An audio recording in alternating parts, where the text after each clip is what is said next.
Hello students, welcome back. हमने अपनी पिछली वीडियो में पढ़ा था शरणागत चैप्टर में कि जहाँ पर कसाई जो है वह ललितपुर जाने के लिए गाड़ी जो है किराए पर करता है, लेकिन वह अपनी यात्रा को दोपहर तक के लिए स्थगित कर देता है। क्योंकि उसकी पत्नी को जो है वापस से बुखार आ जाता है। उसके बाद क्या है, डेढ़ घंटे बाद उसकी कपकपी यानी उसकी मतलब रजब की पत्नी की जो कपकपी है बंद हो गई, परंतु ज्वार बहुत तेज़ हो गया। रजब ने अपनी पत्नी को गाड़ी में डाल दिया और गाड़ीवान से जल्दी चलने को कहा। गाड़ीवान बोला, दिन भर तो यहीं लगा दिया, अब जल्दी चलने को कहते हो। रजब ने मिठास के स्वर में उससे फिर जल्दी करने को कहा। वह बोला, इतने किराए में काम नहीं चल सकेगा। जो गाड़ीवान था वह कहता है क्या कि इतने किराए में काम नहीं चल सकेगा, अपना रुपया वापस लो, मैं घर जाता हूँ। गाड़ीवान ने कहा, अगर तुम्हें जल्दी है तो तुम एक काम करो, अपना पैसा वापस लो और मैं घर चला।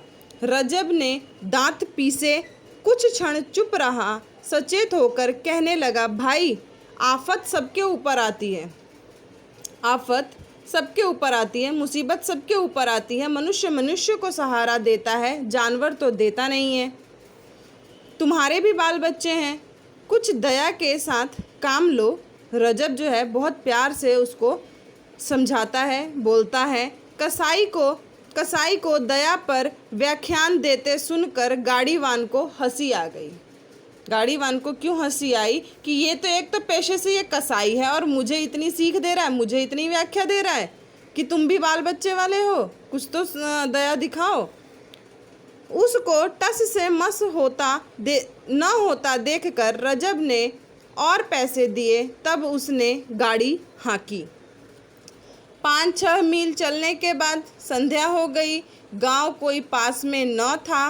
रजब की गाड़ी धीरे धीरे चल रही थी। उसकी पत्नी बुखार में बेहोश सी थी।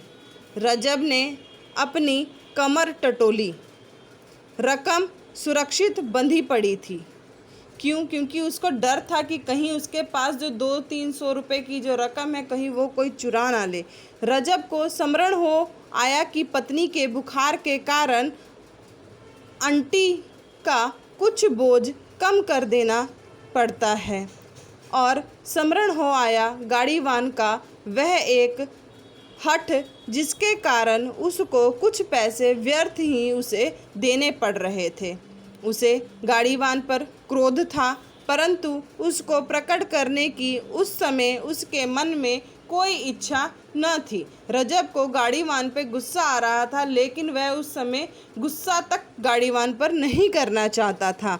बातचीत करके रास्ता काटने की कामना से उसने वार्तालाप आरंभ कर दिया।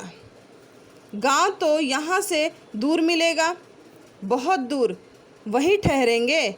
किसके यहाँ, किसी के यहाँ भी, पेड़ के नीचे। कल सवेरे ललितपुर चलेंगे। कल का फिर पैसा मांग उठना।